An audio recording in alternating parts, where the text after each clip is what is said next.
everybody. It is Romania Black, and I'm starting a new Donmai today for like the first time in a year and a half. Yay! So, I started out back in December of 2020 reading and watching Mo Dao Zushi by MXTX, and then about a year and a half ago, I started Heaven Official's Blessing and read that for 80 weeks, plus watching 12 weeks of the Donghua, so nearly 100 weeks of content. And I decided, before we move on to any more Donmai, I might as well start out with the eldest sibling of the group, the one that started MXTX's entire reign, which is Scum Villain Self-Saving System. Or SVSSS, as it's abbreviated. I'm super excited about this. If you're new to my channel, I have dogs. I'm throwing toys to them constantly, not usually during the reaction itself, but during the discussion, yes. And Huckleberry, my one dog, is ready for that.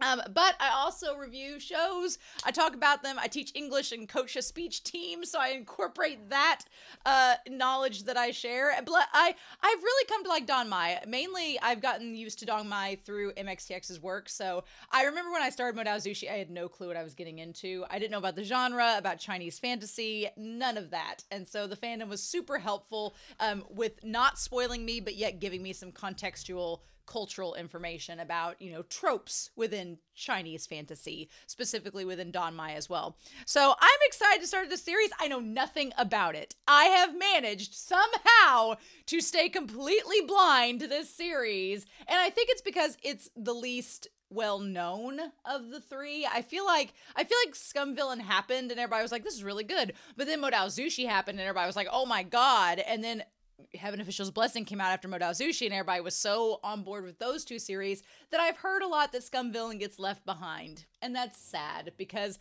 I think that the eldest sibling deserves their shot, right? I'm an eldest sibling. I get that feeling. So yeah, I'm super excited to dive into this work and see what it's about. I know nothing. I don't want to know anything.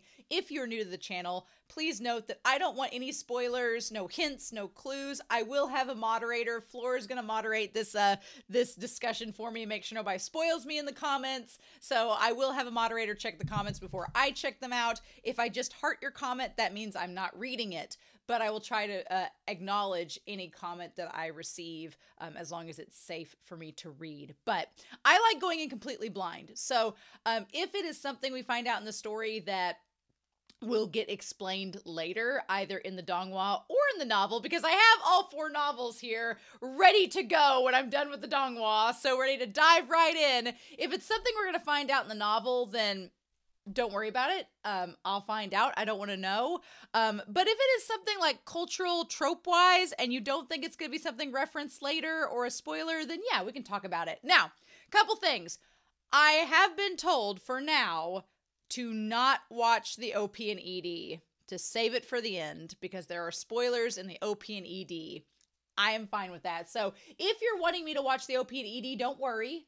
On the last episode, I will. Don't you worry. I'll watch the OP and ED. I will get a chance to see it and react to it. Don't worry. But I'm not going to be doing that for most of these episodes because I want to be spoiler-free. That's just how I roll.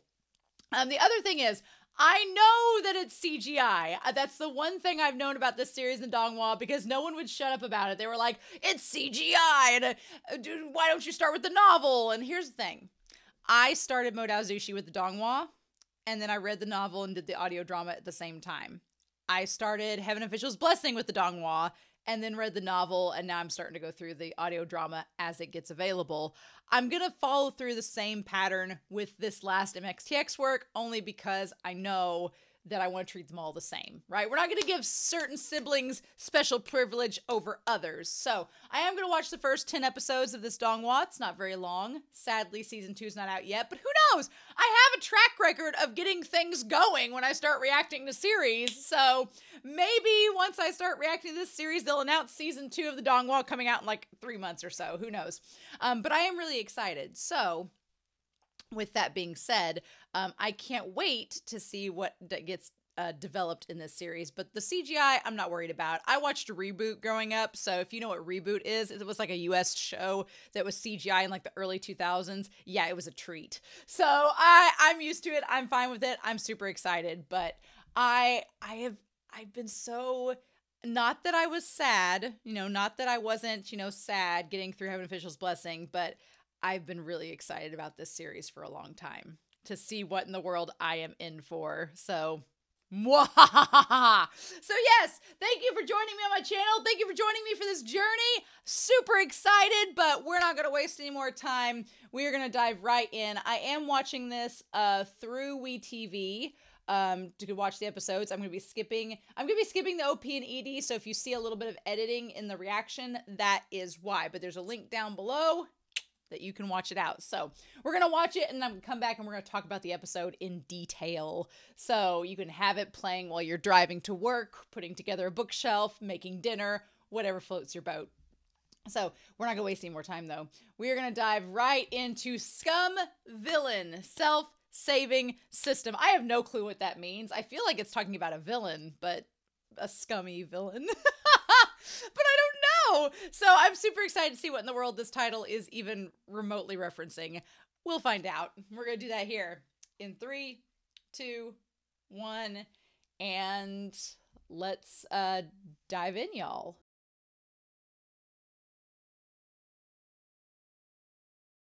I'm sorry you all can see my microphone in this shot, but I needed the full whiteboard coon effect for this discussion. Okay, hi. So yeah, what did I just watch? No, I know what I just watched, but I was in such a state of disbelief and shock that I think my jaw was on the ground.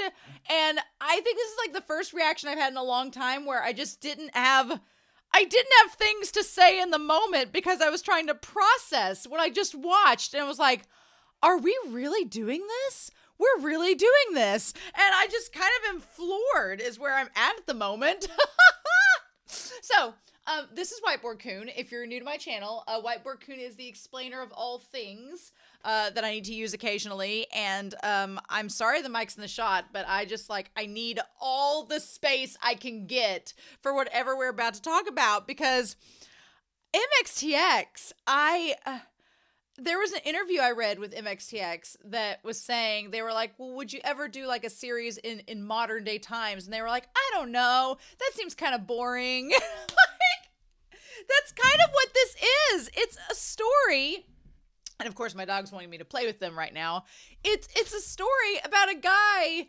We're going to go through it playing, either reading a visual novel or playing a visual novel game, or has read the novel. It's kind of like Page Master, the US movie that was from the 90s called Page Master, where the boy reads the story. It is like Page Master. He read the novel, was a dick about it and commented on it, and then choked on a steam bun and got isekai'd into the novel. And now he's stuck playing the role of the antagonist to this protagonist, and is trying to change the story where he doesn't die at the end. And for real, right? Gooped, gagged, gandered, gathered. I am so excited about this series because it already, from the opening few minutes, I was like, oh, MXTX is parodying and having fun and playing a game with us, the audience. And like the way it was so quickly worded, I was like, I couldn't keep up. I was trying to listen and read at the same time, and there was so much going past. I'm like, within the first 30 seconds, I'm like, well, Whiteboard Coon's gonna have to come out. We're gonna have to go through this. But it's already like such a parody. And also, because this is the eldest of the 3 stories that MXTX has released so far, I can already see shades of characters and things already in the story that are going to come about later in Modao Zushi and Heaven Official's Blessing. So I'm going to try to remember all of it, but we're going to keep a little tally. We're going to have a little spoiler corner at the end of this discussion to talk about Heaven Official's Blessing and Modao Zushi. So if you've not watched Heaven Official's Blessing or Modao Zushi, don't worry. I'm going to try not to spoil anything. And I realized that partially through the reaction was like, I need to stop talking and just wait till the discussion. But I was just my jaw was on the ground. I was so just gagged by like that MXTX has the balls, and this was her first story. So I'm like, oh girl, you had balls of steel from the start. All right. So yeah, we're gonna go through this episode because there's a lot to talk about. I was like, oh, we're gonna have to write all this shit down to break it down. And first and foremost, I understand that there's probably going to be a lot that I miss out on. And if it's stuff that's going to be addressed later on in the series, then don't try to tell me about it. Let me figure it out when we get to it. But I'm going to go through a lot and we're going to break it down. But I'm kind of just floored already. I'm so excited for so many reasons about this series.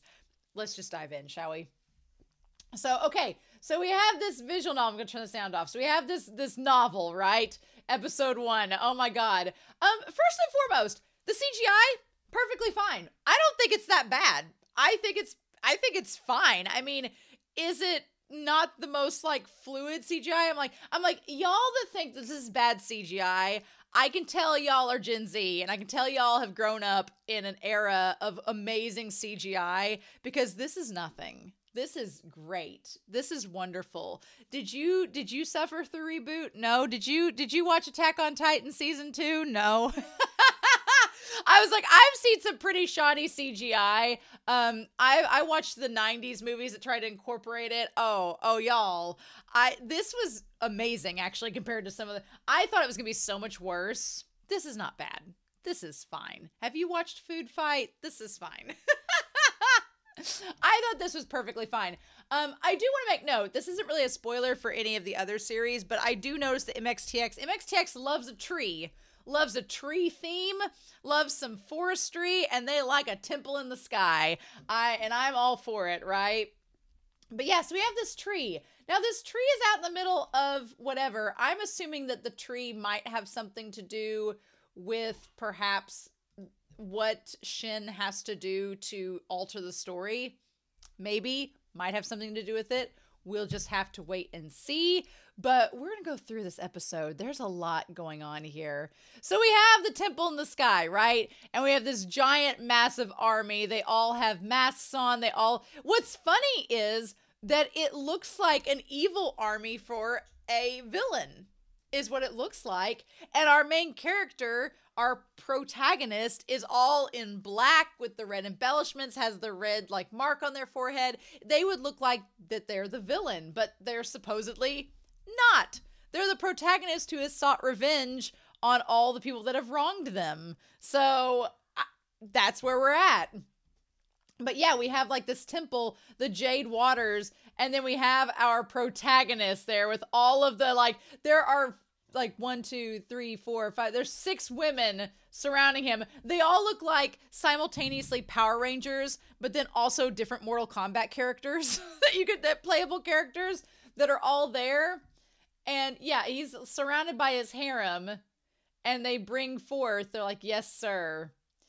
And then they bring him up here, and they're carrying in the pickle jar. The villain, the antagonist, in the pickle jar. Their body has been stuffed inside it with only the head. Okay, this started the long-winded exposition that gets said rapid fire. And at first I was like, is it supposed to be this fast? But then it took me a second and I was like, oh God, this is a parody. This is making fun of the opening story crawl. It's making fun of the stories that like, this is what the novel is called and this is all this. And it's making fun of the hero's journey, essentially. So, all right. So the novel is what it is. We can put it up here. We have the novel that is called Arrogant Gods and Demons Journey.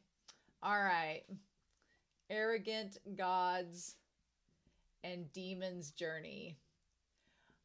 I love that because it's such a vague title. It's very generic. It's great. Okay, this is a novel that's called that. It's about, when they said a world of wizardry, and I was like, oh, this is like, thinking Harry Potter. A world of wizardry where everyone is so arrogant to the point where they always fight with each other. And we don't see the protagonist's face first on, which is really funny. We just see the girls. All right, so we have established here, it is a world of wizardry and everyone fights. I love that everyone, it is an established novel trait that everyone is so arrogant they just fight with one another. Okay, to determine who is the strongest. And we know that in stories of this sort, and we see our protagonist, quote unquote, all grown up, and he's got like his hair pushed back and everything.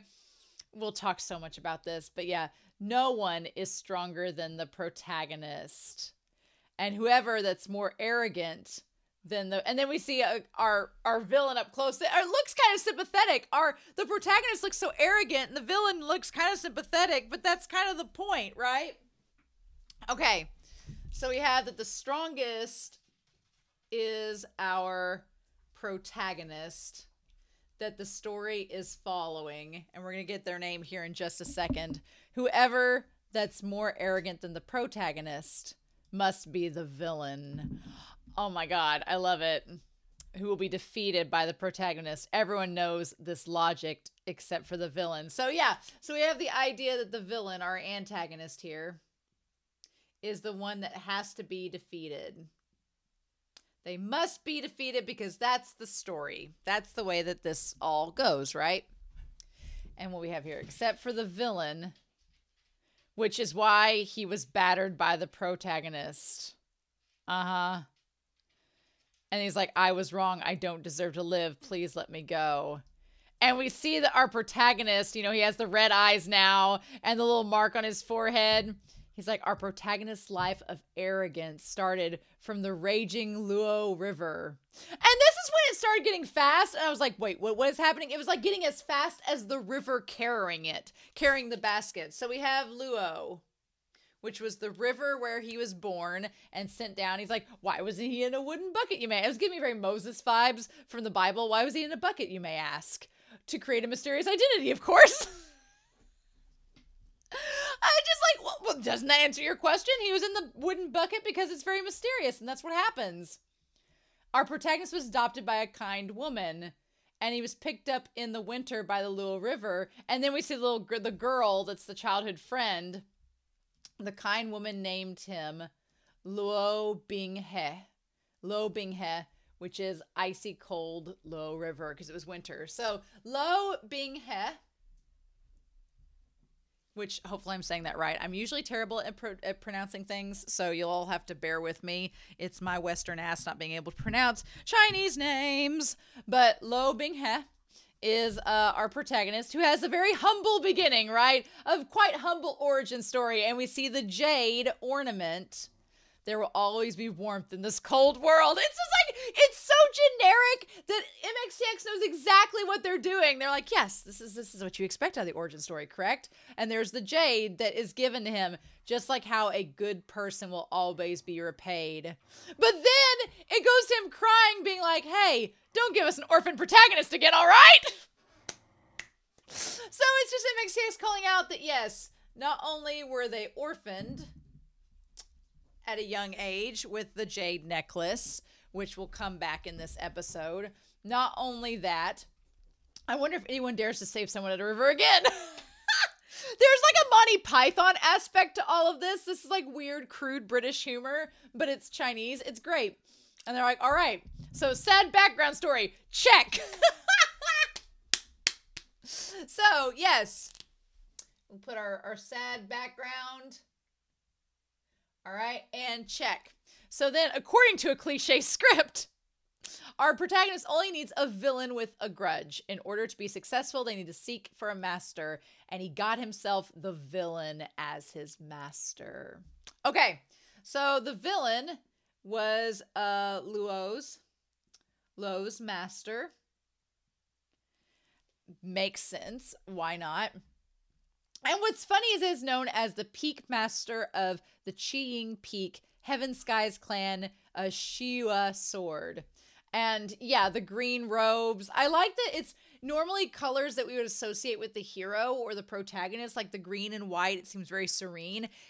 That's actually the villain in this story. And then the protagonist robes end up becoming black and red, right? Which is usually what, at least from a Western audience perspective, is associated with a villain. Yeah. Shin Ching Cho. Okay, so our Luo's master's name is Shin Ching Cho. which I'll probably just call Shin. We have Shin and Lo. Shin and Luo. Shin and Luo being our two characters. The villain master looked at the protagonist. What? My female disciple, who I raised with so much effort, was enchanted by the handsome and talented, capable, and 1 in a million martial arts genius. I love it because, yeah, it's like, we talk about the hero's journey, making fun of the protagonist. The story's like, yeah, oh, who knew this once-in-a-lifetime prodigy that just shows up, happens to catch the eye of the only female disciple. What else could we expect, right? And then he's like, damn it. And then the protagonist ends up getting tortured. I will do my best to give you an inhumane torture. And they end up torturing him.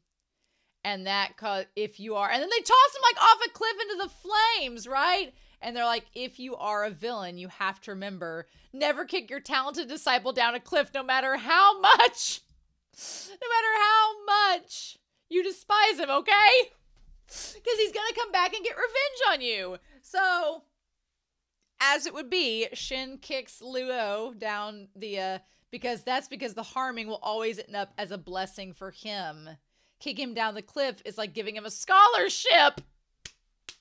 And so then he gets tugged down into these flames, right? And that's where he ends up with the insignia on his head, clearly by some kind of cultivation means or something.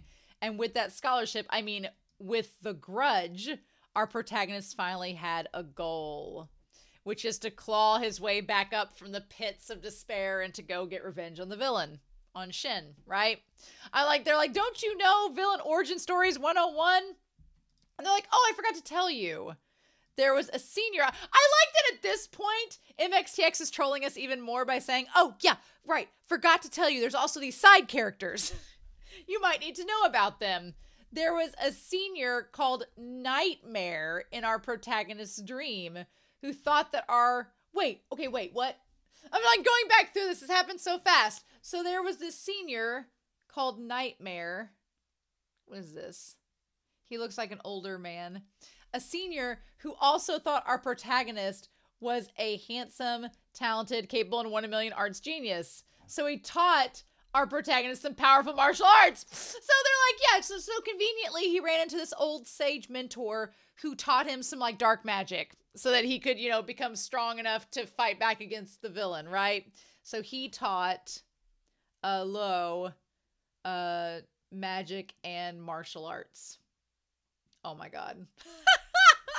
I love that this is just casually like streamlined because that's not the point of the story. We're going to be reliving most of this story through this book, I'm sure, because Shin, or our protagonist, is trying to change the story, but has to go back through it. The protagonist improved drastically by simply learning and broke his seal of the ancient demon. Okay, why is there a demon seal? All right, let's leave it aside first. I love their like plot point. We don't need to explain. I feel he's like broke this demon seal. Okay. This story is basically parodying how I felt watching Modao Zushi for the first time when I had no clue what was going on. I was like, why are there seals? What's cultivation? What is this about? How does this work? What is this world? And then people in the comments were like, okay, here's Chinese Fantasy 101. And I was like, oh.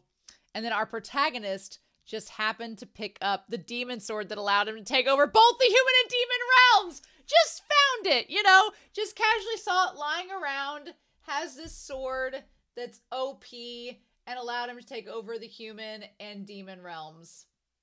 I mean, he just happened to learn from a sage old mentor, just happened to find this omnipotent sword, just random hero's journey stuff. Happens every day. So what can he do with this sword? Well, of course he would fight the demon lord of the demon clan at the demon realm. There's a movie called Freddy Got Fingered from like 1999 or I think it's 2001.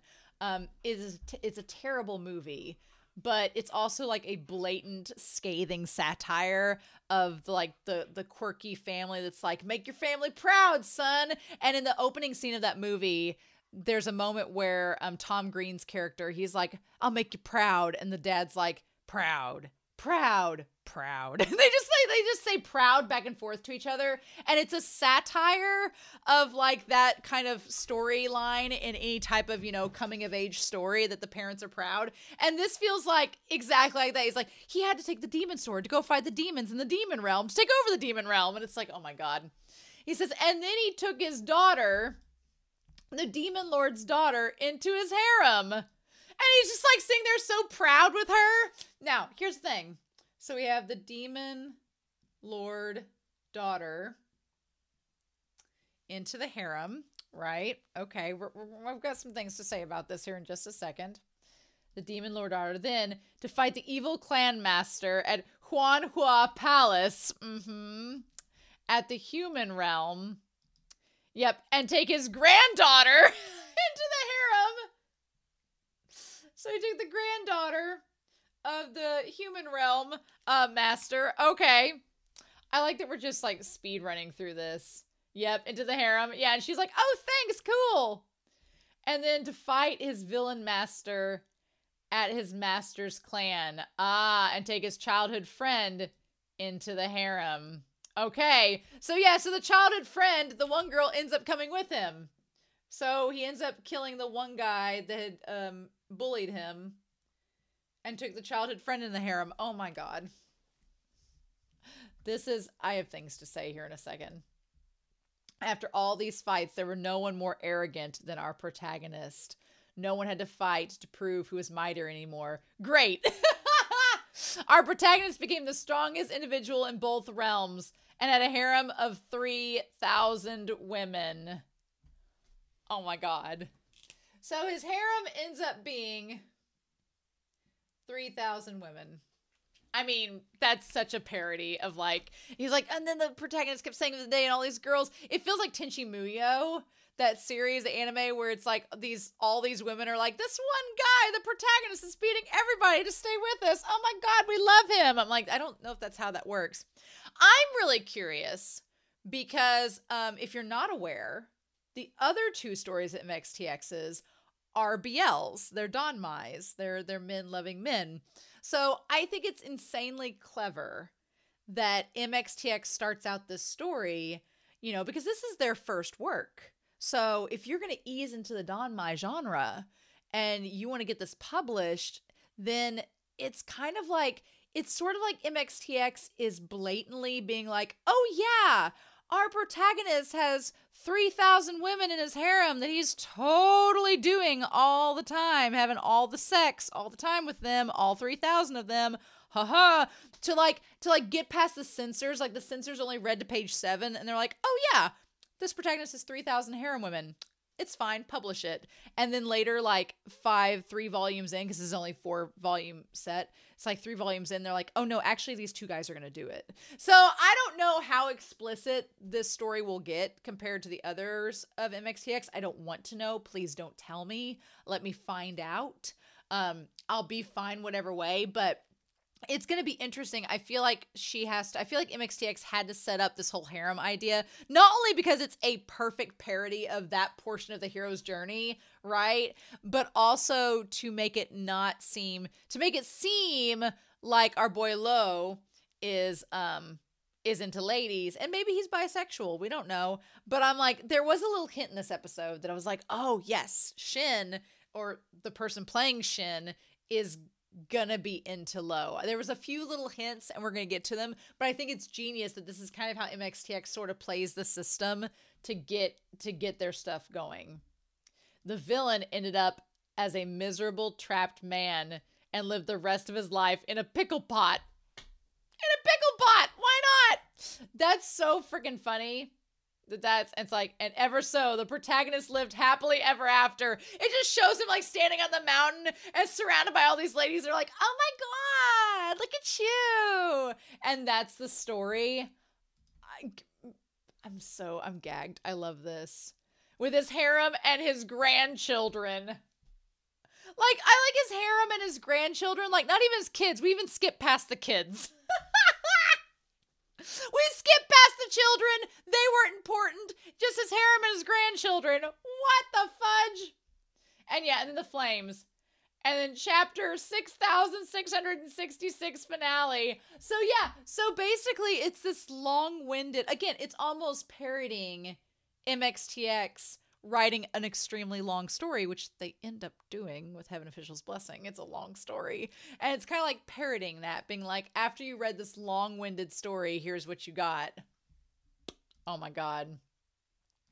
And so then we cut to our main character here, who we don't get a name for. I can only call him Shin because that's who he's playing in the novel. He gets page mastered into the novel, but he's sitting there being like, we see like his headphones and everything, and the big computer screen and the bag of chips, and they're just like laughing their ass off, being like, the plane in the sky is like, you finally ended your story, and we see like 2014 is when it's finished, right? How did I finish such a horrible, long-winded story? Rare herbs grow everywhere. Pretty ladies fall easily for them. Villains are all idiots. Super illogical storyline. All of his fans who praise the novel. You have nothing to say, right? Stupid author, stupid novel. And it feels like such a like the monkey's paw, the hubris, that they're like, they read all 6,666 chapters of it. They clearly read the whole thing, but it's kind of like, I feel like it is a commentary on people. I feel like MXTX is kind of covering their bases with this story already by being like, oh, are you going to be the kid that says the comments like these people? Are you going to be that dick? Are you going to do that? Oh, you're not? Okay, cool. Like, I feel like MXTX is kind of calling people out for spending all this time reading a story and then being like, that was dumb. And it's like, well, you read the whole thing. Why didn't you stop like 2,000 chapters ago? You know, I feel like MXTX is definitely making a commentary about that, but also like venting some frustration out, because I know that she released stories like chapter by chapter, day by day. So, and was reading the comments as they were releasing. So I feel like it's sort of a parody of that, but it's kind of ingenious. I love that it's making this meta commentary as the story goes, as they're eating a steamed bun, and then they click send. What do I need to say? And they're like, well, didn't you pay and finish the novel too? So you had to pay to read the novel. It wasn't free. You had to pay money to read it. So the people replying back are like, well, you paid for this. Like, why are you making fun of us for liking it? And then it's like, that's right. Reading the novel while bashing it, you're also an idiot. And then they all seem to like that. And then that's when they choke on the seam bun and seemingly die. And then stupid author, stupid novel. And they end up getting, there's a Western movie from the late 90s called Pagemaster.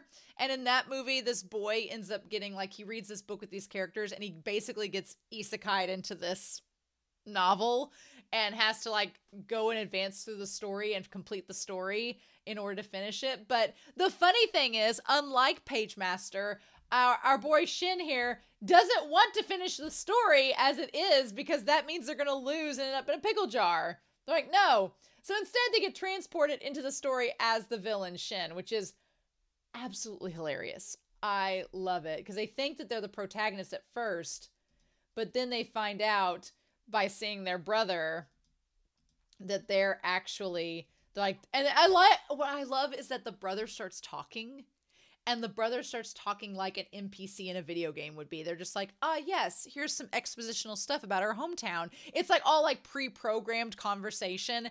And that's when Shin realizes, shit, I'm the villain. This is not good.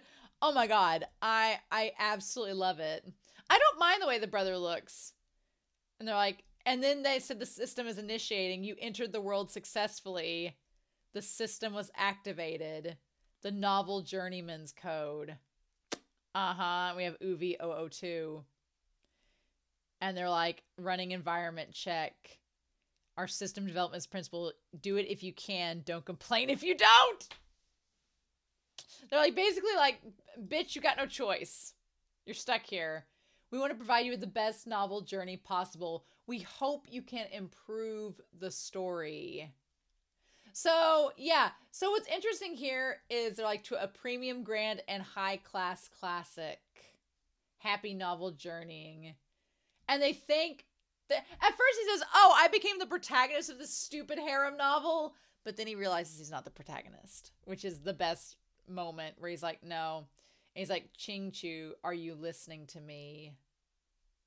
Yes, you're the Peaks Master scumbag villain. Okay, scumbag villain. Shin. Okay, so Shin is the scumbag villain, and the self-saving system is the method in which he's trying to save the story for himself. I get it now. Okay, all right. So he has this sword called Juya is the sword. And there are these things called B points that you're supposed to collect. But if you act out of character, you lose B points. Which the whole thing that the story wants you to follow along, and the story wants you to lose. So he has 100 B points at the beginning. Okay, so it said he has 100 B points at the start. All right, so he has 100 B points that is there. Oh my god, this is going to be technical. Whiteboard Kun is going to be very important. Yeah, original B points are 100. And he's like, why did I become the villain? Oh my god. And the funny thing is that Shin, our character here, Shin, has been throughout the entire story. They know how it ends. They know every beat and plot point where Lo is going to have something happen to them. But the crazy thing is that Shin can't really do anything about it at this point because they can't alter the story. They can't be out of character. I actually think Shin looks good at this point in the episode. Like, there are some moments that Shin looks really good in the animation. Even the brother looks good. The brother has like a brother bear animation kind of quality. Okay, so Yu Xingyang is the master of the Sky Clan. Okay. Yes, he's like your brother, but not biologically. And he's like, sadly, he's going to be killed by the scumbag Shin Shanshu in the end. Oh my god, so he has to kill this guy who seems so nice because that's what the story dictates. Oh my god. Oh my god. He's like, yeah, and then he's like, wait a minute. He's like, I can't pity someone else. The one who has the worst ending is me in the pickle jar. And we see Lo walking up to the pickle jar. He's like, I'm here to repay the humiliation I received in the past. And he's like, but I don't want to be a villain. And that, okay, this part here where he says, no one dares to defy Lo being he. I would take great care of him. I'd like to be his gentle master and good friend. So at that point when he said that, I was like, yeah, sure, that seems rather platonic. But then when he's like, oh, I'll do anything for you, I'm like, where's this going to go? And it says, you are out of character. You're currently a beginner. And then it says, ability, OOC ability is frozen. Any action that defies the character settings of Shin Qingqiu will result in a deduction of B points. And then you'll have a complete death if you lose all of them. So your account gets terminated. And if he doesn't know if he's alive or not in the real world, then he doesn't want the account to get terminated. I'm living for this. And he's like, what's wrong? Are you still not feeling well? And he's like, where's my disciple? And he's like, oh, Lu, it's not time yet. I like that he's like, the protagonist hasn't come to be my disciple yet. I like that he's read the story, but because it's so long, he's trying to remember where bits and pieces happen at. And he's like, crap, has this happened yet? No? Okay. I got to figure out what exactly to do. I love it. And he's like, oh, he's trying his best. And then he says, also, he didn't make a mistake this time, so don't punish him anymore. And he's like, where is he? And so he goes out there, and he's like, what do I do? What chronic grudges do you have? Why do you have to cross him? I love that he's trying to figure out, like, what can I do to rectify this? Then we have Ming Fong, and Ming Fong was Shin's first disciple, but he's thrown into the Million Ants Pit. Million Ants Pit by Luo Binghe. Oh my god, no. I just love that it's like trying to like alter the villain's story is, oh my god. I love the concept of this. And he's like, he's not going to get any good treatment from me. And just Ming Fawn looks like such the villain's minion. He's just like, how are we gonna beat him up today, boss? What are we gonna do, boss? He'd have like a Bostonian accent if this was like the English Netflix version.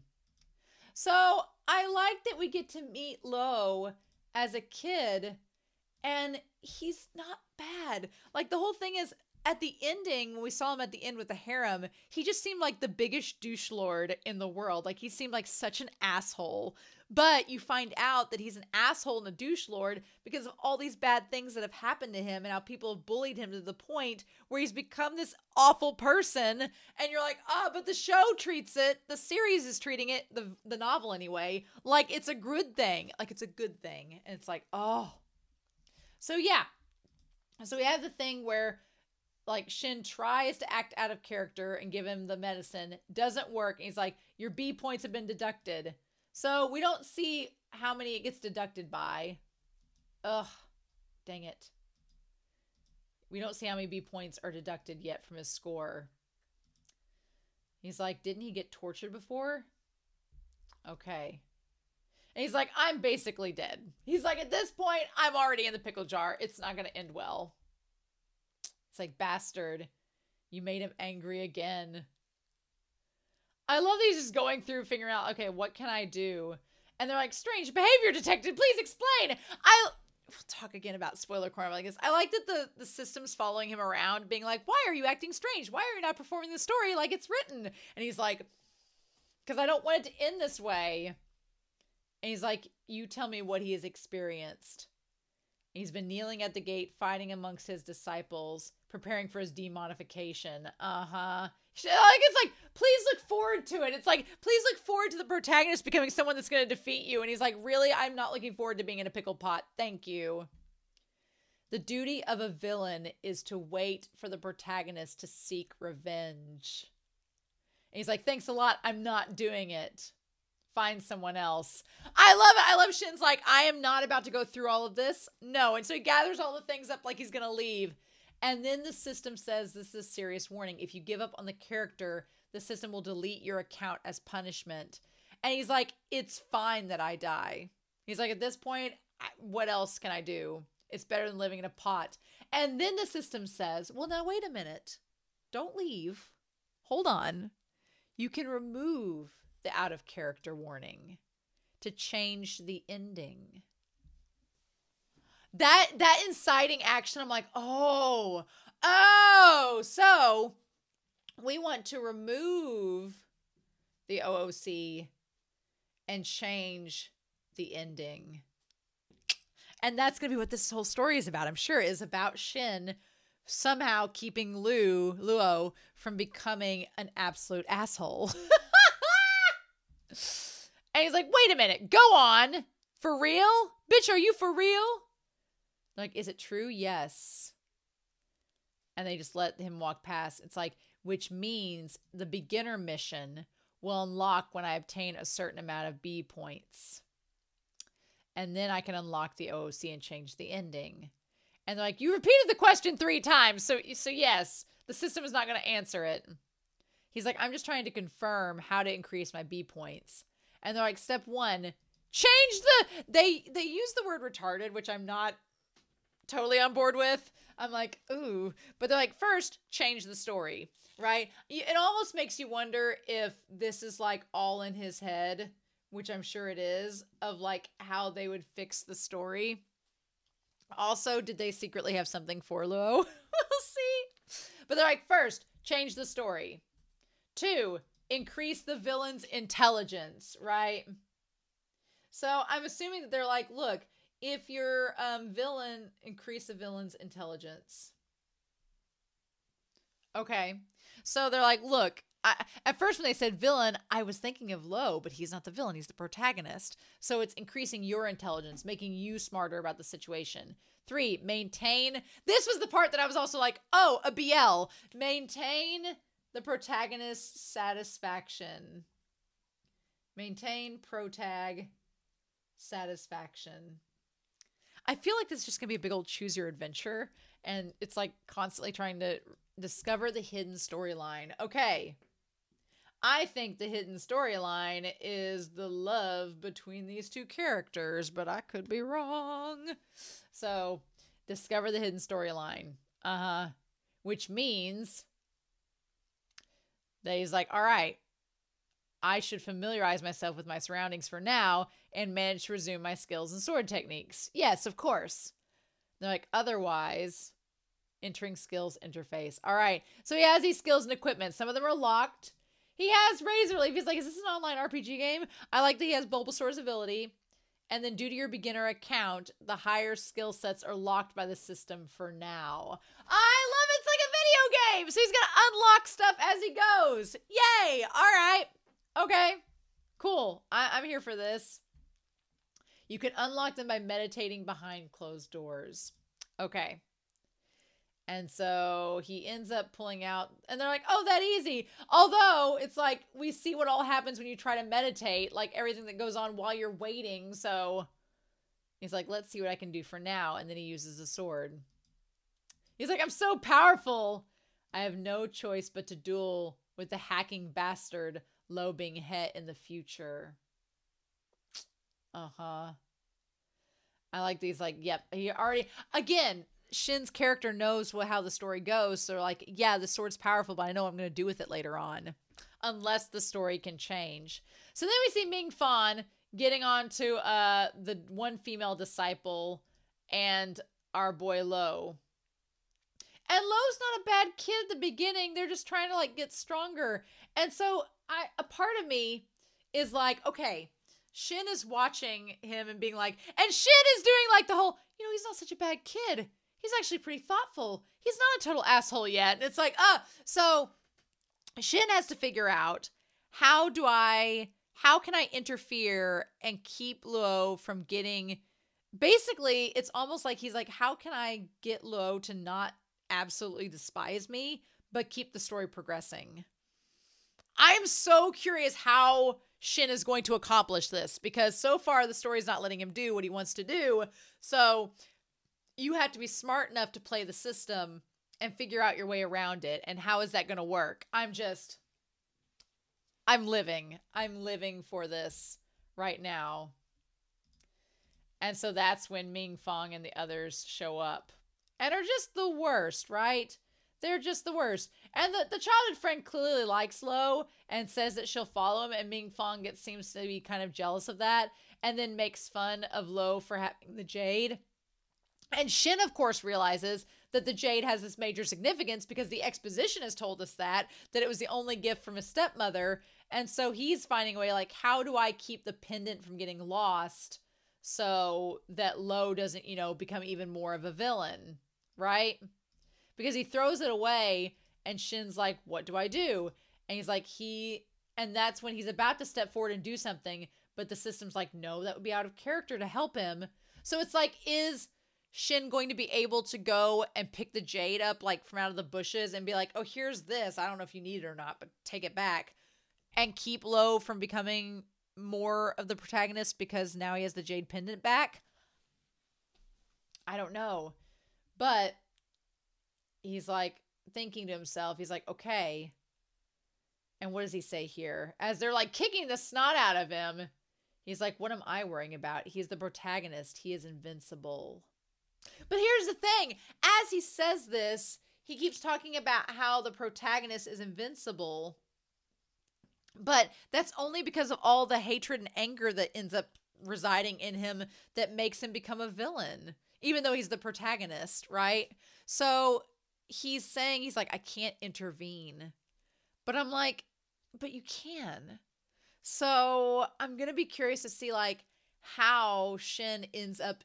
I feel like he's going to end up intervening and getting more and more involved with Lo. But how is that going to happen? Oh my God. I need to earn B points and change the ending. So that's going to be an interesting crossroads too, because Shin is like, I should just let the story play out like it's going to play out and instead focus on getting these B points so I can get out of character mode and change the ending. But I feel like part of the story is going to be, no, you have to interact with the story and figure out how to help Lo without without worrying about taking the out of character settings off. Part of becoming more intelligent as a villain is figuring out how to outsmart the system. So oh my God, there's so much thrown at us in this first episode. It's kind of insane. And then the guy's gonna break his hand. He's like, which hand do you want me to break? And then, of course, we stop right as he's about to do it. And I'm like, wait, what? So, son of a bitch.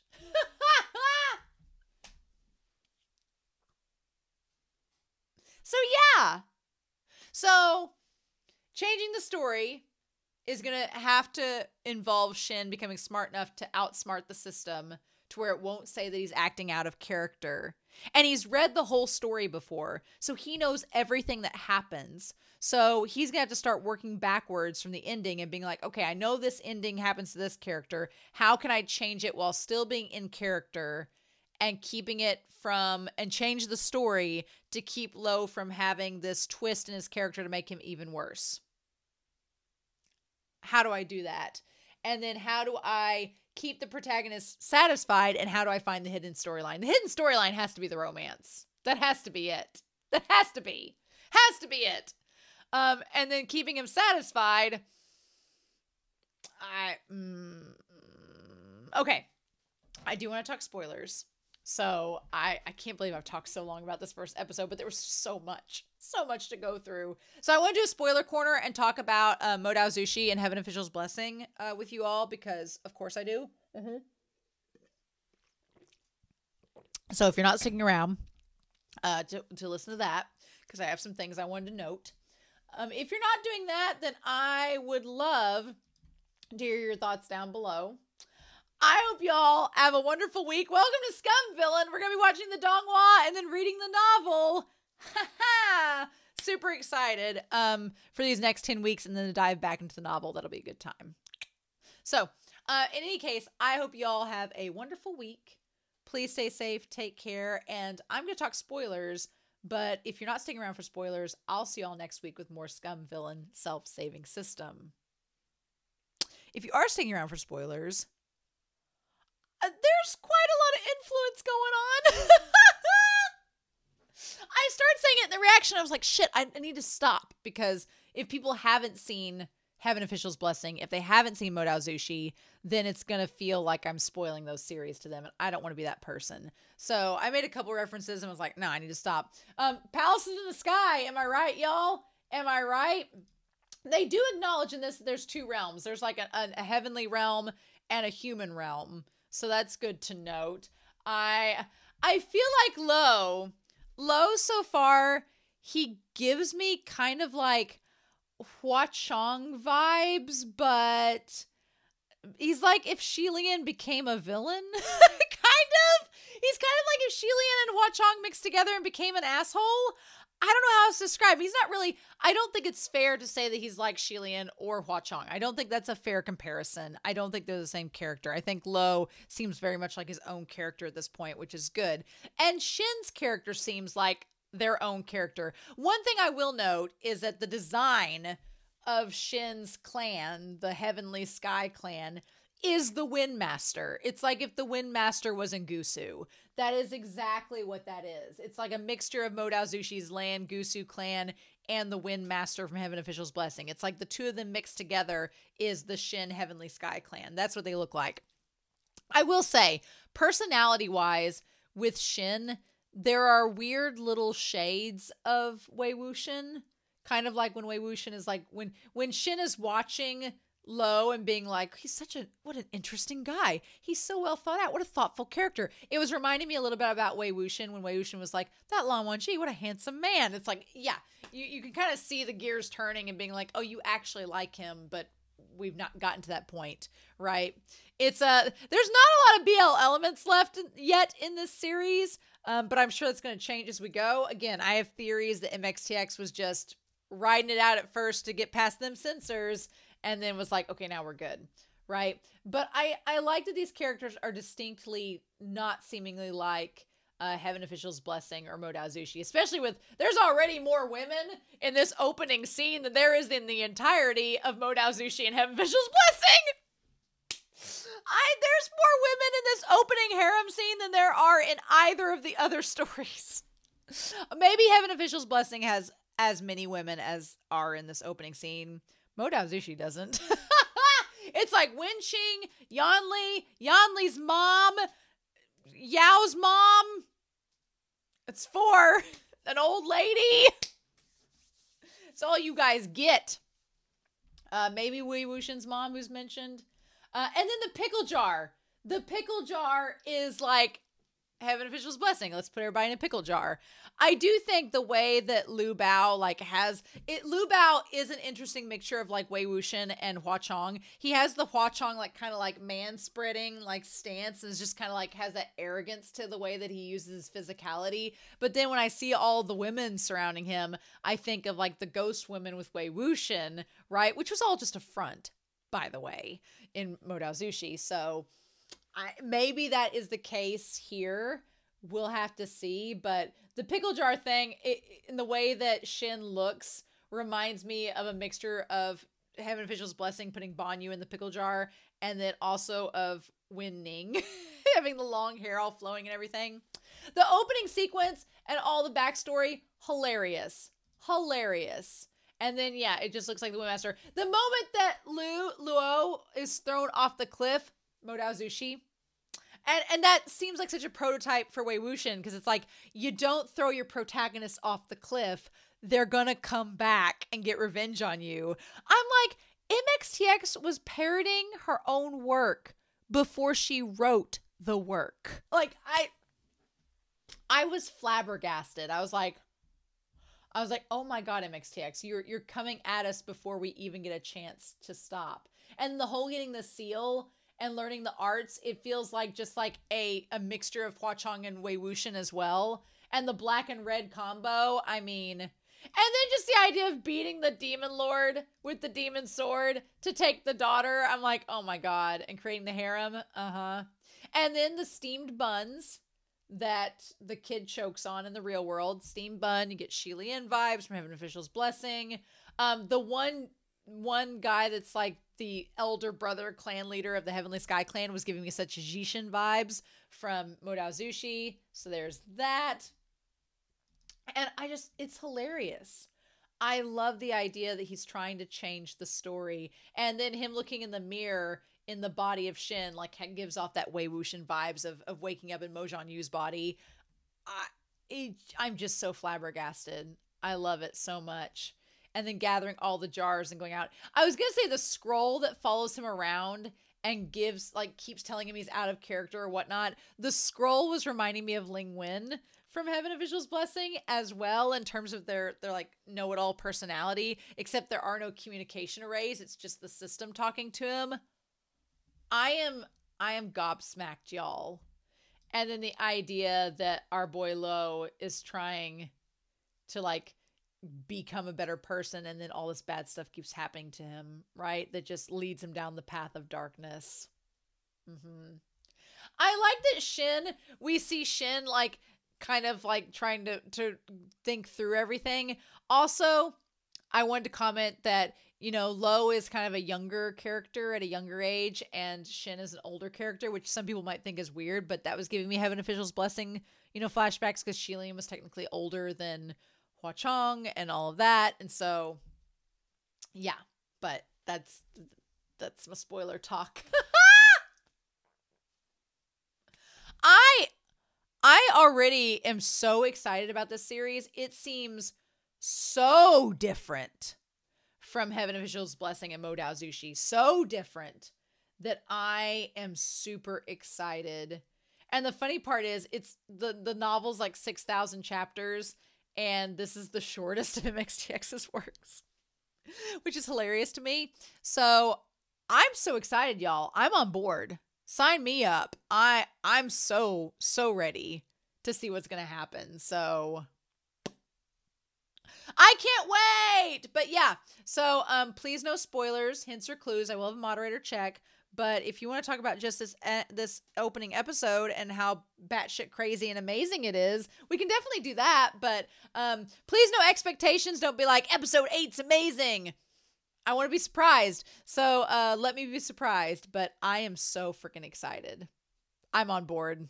Count me in. I'm ready. So I hope y'all enjoyed this reaction discussion. I cannot wait to dive more into this series and break it down. Whiteboard Coon is probably going to be here. So we're going to do that. But I hope y'all have a wonderful week. Please stay safe. Take care. And yeah, I'll be back very soon with more Scum Villain self-saving system.